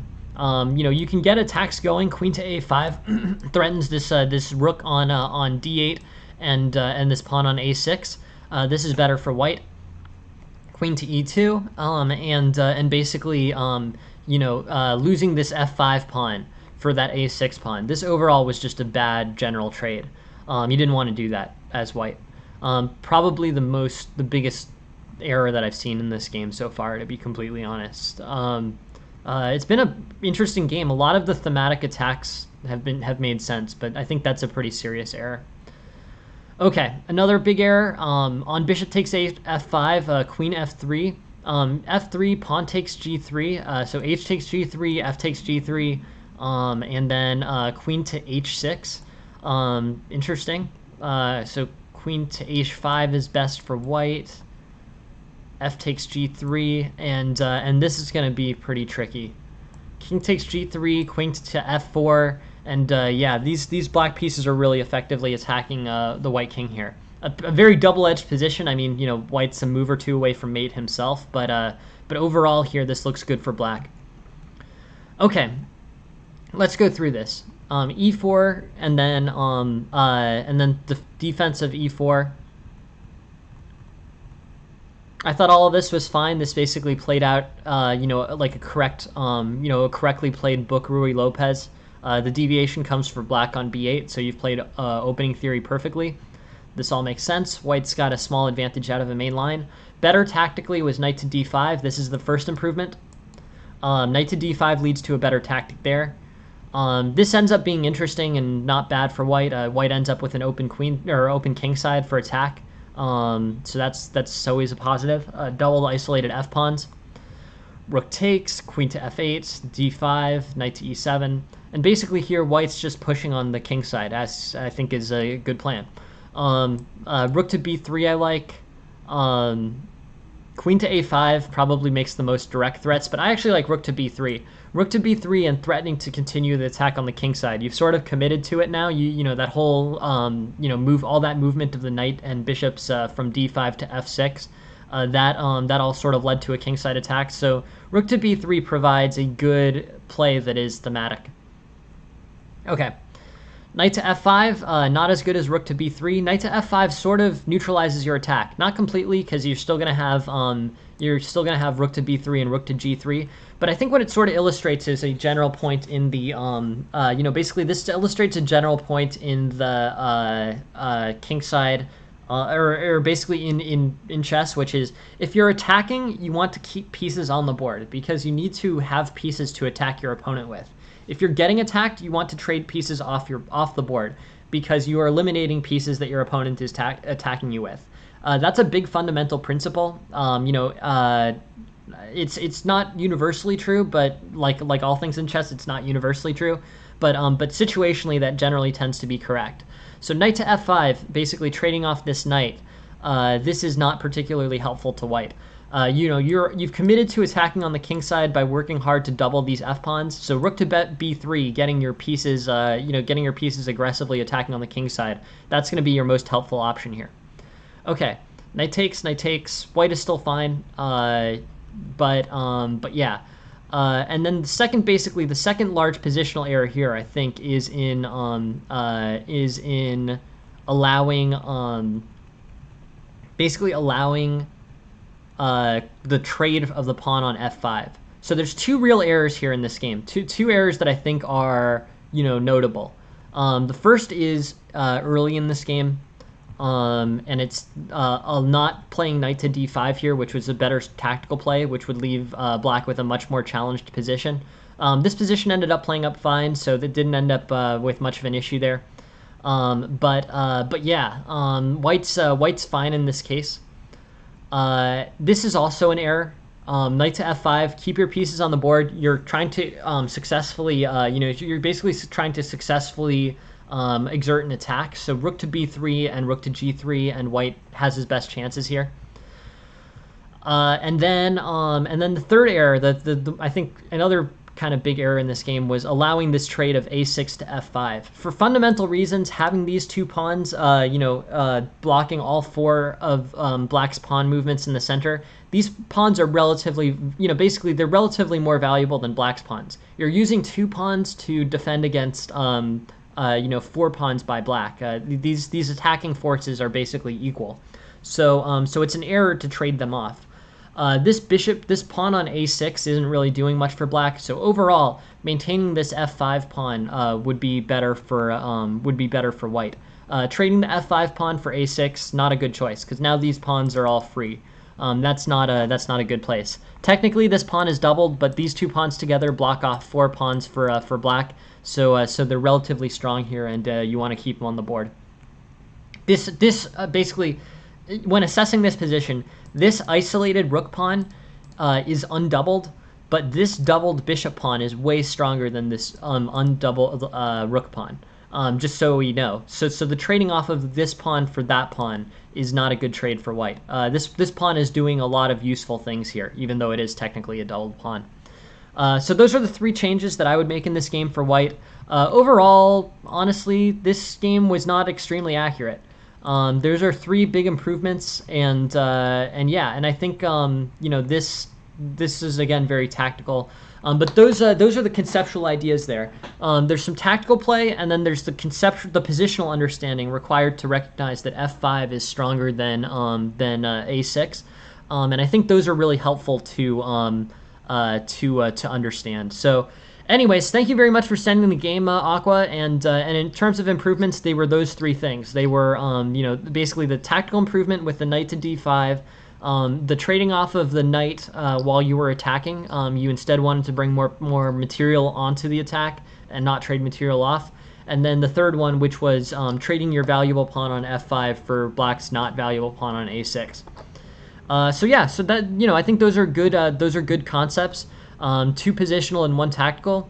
And yeah, thank you very much for sending the game, Aqua. All right, thank you very much for hanging out, Haroop. I got this game basically. I got this game. I was happy that I got to get this game in. So yeah, this is the last one of the stream, and thank you all very much for being here. This is Haroop's game. Okay, so Haroop is playing the Vienna game here. Basically, white I think is fine. So basically, knight to c3, close Sicilian against knight to c6.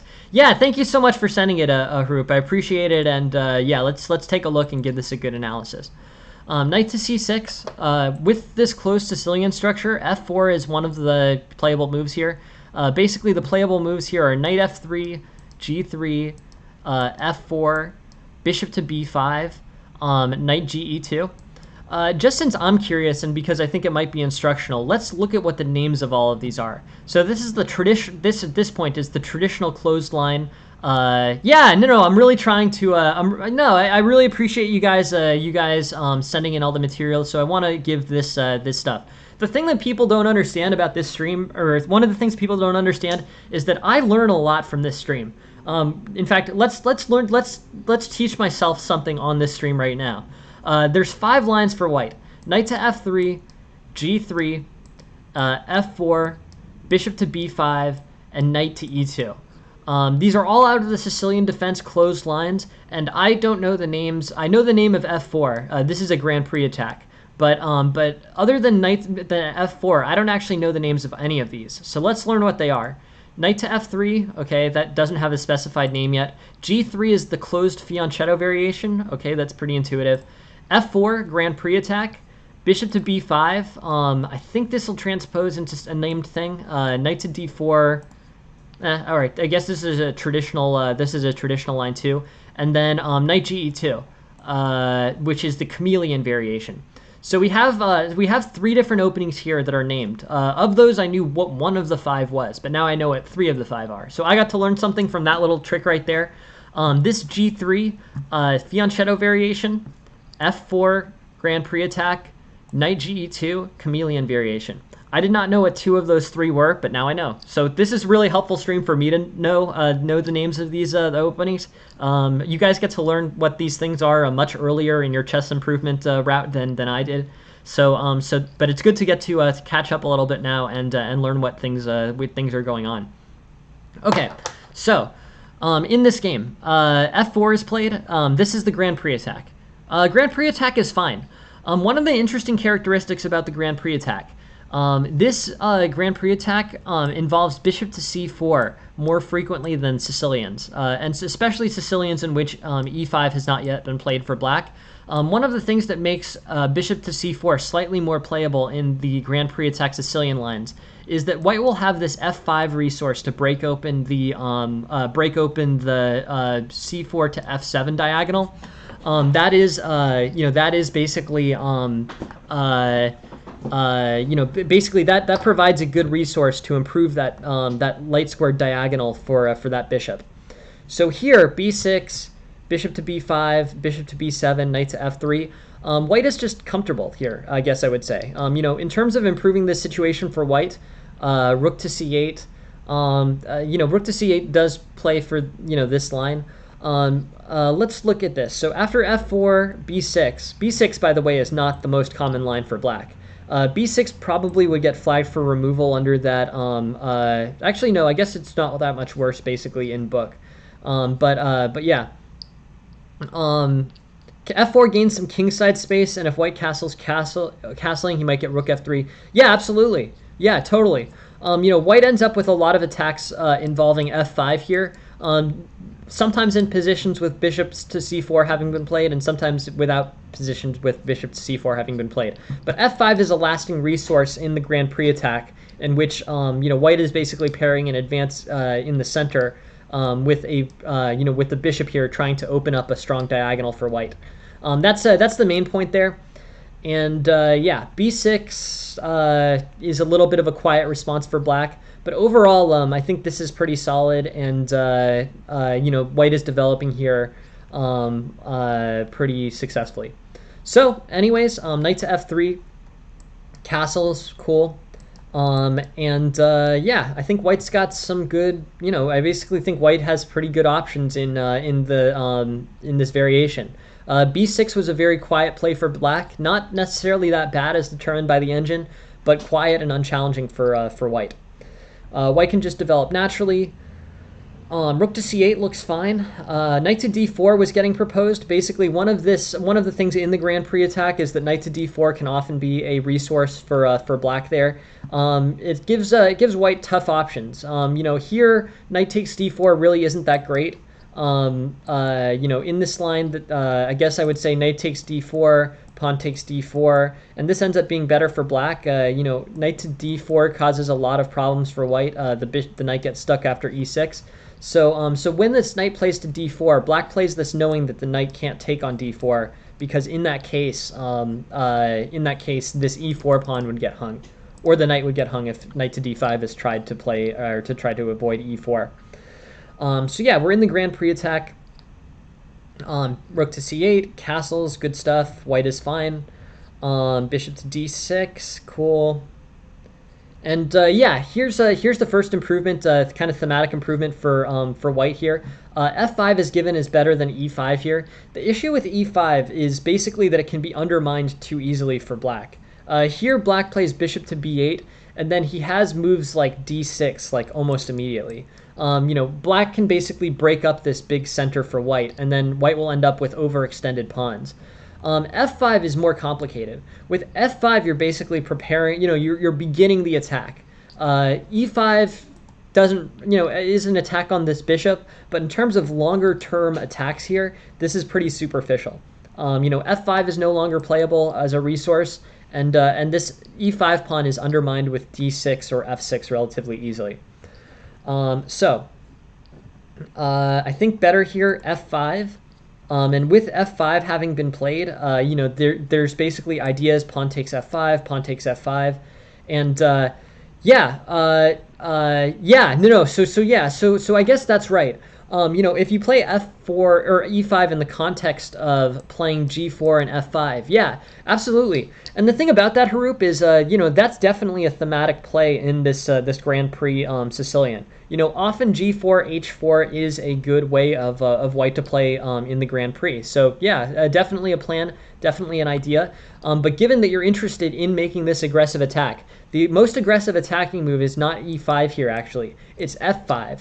f5, which is going to open up your diagonal for your bishop, and makes immediate threats on black. So basically, with f5, you're securing a position in which taking is not particularly good for black, and not taking is not particularly good for black. Not taking is not particularly good for black because this pawn is so extended into a white territory and offers some attacking chances with either pawn takes c6 or just holding it there, waiting to break open the g6 lever. Okay, e5, bishop to g8, bishop to e3, knight to e7, queen e1, king to h8, and rook to d1. Here black's a little bit better. So overall, this pawn on e5 is not really that strong, is my point. So this is really the point of the biggest kind of big picture point of review for white here. f5 is better for f5 is better for white than e5. With e5, black's development is, this bishop's in a slightly worse situation temporarily until black undermines the center. But this knight probably didn't want to develop onto, f6 anyways, especially if f5 was open. Now this knight gets posted on f5. And with the knight posted on f5, the knight's controlling some big squares and is in good shape. So that's the reason to not play, e5 here. Basically, you're sort of assessing which pieces it makes better and worse. It barely makes this bishop on d6 any worse. This bishop was facing off against f4 before, and it's facing off against e5 now, so maybe it's one square slightly worse. But that's going to get undermined. but it makes pieces stronger for black as well. It makes this bishop to b7 have an open diagonal, and it gives this knight this great f5 posting square. So for all these reasons, I think that f5 is a better play for white here, more thematically consistent with the Sicilian, and then tactically better because we can see how it impacts the ways that pieces are. It impacts the way that pieces are developed for black here in a way that's much worse for black and better for white. So f5 was the move. Anyways, moving on from that, I think that's something to revisit in this game for sure. Okay.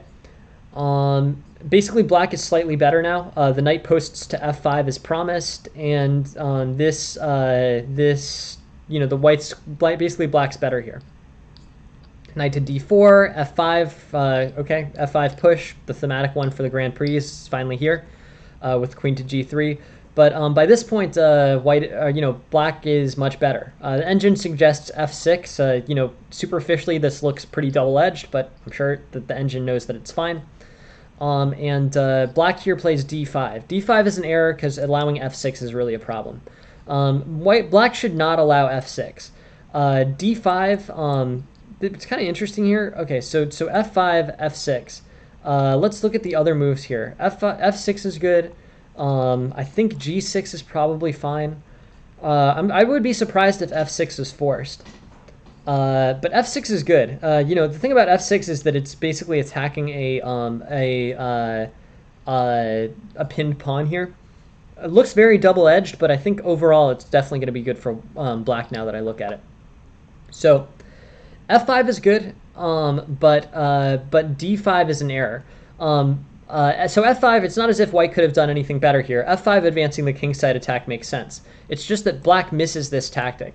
f6, putting pressure on this pinned pawn and this queen indirectly. This was a much better play for black. So I think that overall f6 made things much more interesting for white. Basically it allows f6. So there's multiple advantages to f6 for black. The first is it prevents white from playing the dangerous f6, which is going to try to create kind of a mating net on the king. I don't know if black will be able. Black should be able to get out of the mating net, but yeah. So this f6 prevents that. It also provides this excellent tactical resource by pinning on this dark squared diagonal here. So d5, f6, pinned on g7. And now white's going to have ideas like going queen to g5, queen to h6, and overall improvements here. How do we get... e6 gets pinned too, right. Yeah, so it does. You're right about that. But the thing is, this pawn is defended, and this pawn is very difficult to defend. So yeah, it is double-edged. You're right. There are double-edged pieces of this. Best here, I think. Let's see, bishop to f4. But the thing about pawn takes e6 immediately here is that black just responds knight takes e6 or pawn takes e6, and deals with this threat and maintains defense. And this this defense basically holds up for black. d5, f6, g6, bishop to b3. Yeah, but yeah, you're right. It does. f6 does pin the pawn on e6, but this threat on e5 is very difficult for white to deal with. The only response here, what's super crazy about this? What happens if f takes e6, or f takes e6? Yeah, is probably best for black, and then d takes. But it's just really difficult for black to eliminate this threat on e5, whereas the e6 pawn is still sufficiently defended. Overall, very interesting stuff. Rook takes. This swings the game by about 5 points. Better for white here was c4. C4, sure. C4, then pawn takes c5. And this causes a double attack that white can't effectively respond to. So d takes c5. No simul today, Amet. Simul on Tuesday. Anyone who's interested in a simul, there's a simul on Tuesday at 10 a.m. Eastern time. At 8:45 a.m. Eastern time. It'll be Tuesday the 8th at 8:45 a.m. Eastern time. We'll do a simul. The last one, definitely join the chess study group. That's the preferred activity. Chess study group, perfect. Chess study group is great, awesome, always consistently good tournaments. And by the way, my class is about to start, which I've completely forgotten about. In this situation, the improvement, basically the improving moves. Sorry, I went really late today without really thinking about it. Overall, the idea, the main determining move of this game, the main thematic improvement, F5 as opposed to E5. F5, begins your attack, and E5 provides, basically doesn't harm Black's development very much at all, and is easily undermined. Just going through this very quickly since I've forgotten my class starts right now. Sorry about that. This basically comes into tactical play. Ultimately, you end up with a great mate, a great play. But the main idea, the main thing to reevaluate, I think the best lesson idea for this game, and by the way, great tactical play to win this one, the main idea here, F5 as opposed to E5.